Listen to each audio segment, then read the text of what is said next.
At a very basic level, Bitcoin is just a digital file or ledger that contains names and balances, and people exchange money by changing this file. When Bob sells Carol a lawnmower for 5.2 Bitcoins, Bob's balance goes up by 5.2 and Carol's down by 5.2.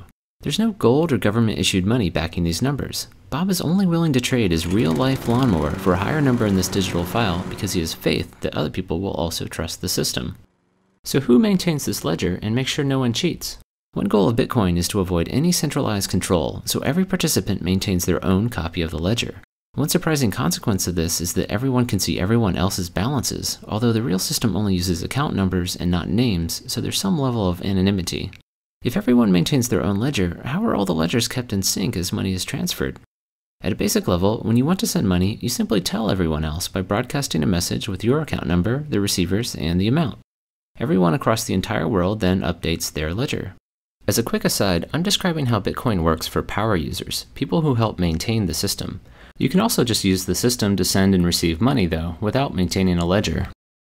If sending money is as simple as creating a message with some account numbers, what's to stop a thief, Alice, from spending Bob's money by using his account number? Like a pen and paper check, Bitcoin requires a kind of signature to prove that the sender is the real owner of an account, but is based on math rather than handwriting.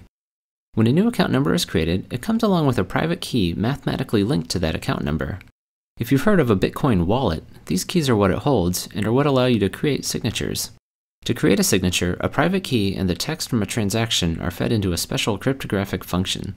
Another function allows other people to check the signature, making sure it was created by the account owner and that it applies to that specific transaction. Unlike the handwritten version, these signatures can't be copied and reused in the future, as they're unique to each transaction. While the mathematical signatures prove who sent a transaction, they can't prove when it was sent, and this turns out to be problematic. In our traditional banking system, if Alice wrote 2 checks but only had enough money to cover one of them, the bank would pay the first person attempting to cash his check but refuse the second because Alice's account would be empty. So the order of these checks is critical because it determines who should get paid. Unfortunately, order is much harder to determine in Bitcoin, where instead of a single bank, there are individuals all over the world. Network delays might cause transactions to arrive in different orders in different places, and fraudsters could lie about timestamps. 2 recipients might both think their transaction is first and ship a product, effectively allowing Alice to spend money twice. Bitcoin prevents this by providing a way for the entire world to decide on transaction order. As new transactions are created, they go into a pool of pending transactions, and from here they'll be sorted into a giant chain that locks in their order. To select which transaction is next, a kind of mathematical lottery is held. Participants select a pending transaction of their choice and begin trying to solve a special problem that will link it to the end of the chain. The first person to find a solution wins and gets to have their transaction selected as next in the chain. So what's this linking problem?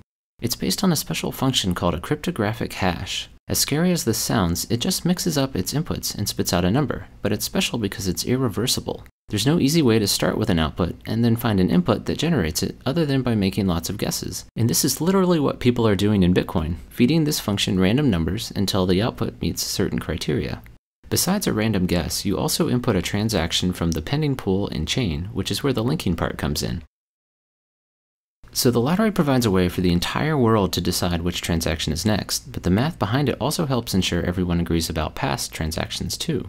Suppose you're joining the network for the first time and request a copy of the transaction chain to get caught up but receive several different versions. Which one should you trust? Ideally, you would trust the one that the majority of people are using, but determining this on the internet is difficult. What would stop a single person from voting millions of times? Bitcoin prevents this by requiring people to solve math problems to vote. This causes each vote to have a cost in computing power, making it unlikely that a single person or group could ever afford to outvote or outcompute the majority of users. The transaction ordering process described before actually provides the voting system. Part of the input to the linking problem is a transaction from the end of a chain, so each guess is effectively a vote for that chain. But how are all the votes tallied?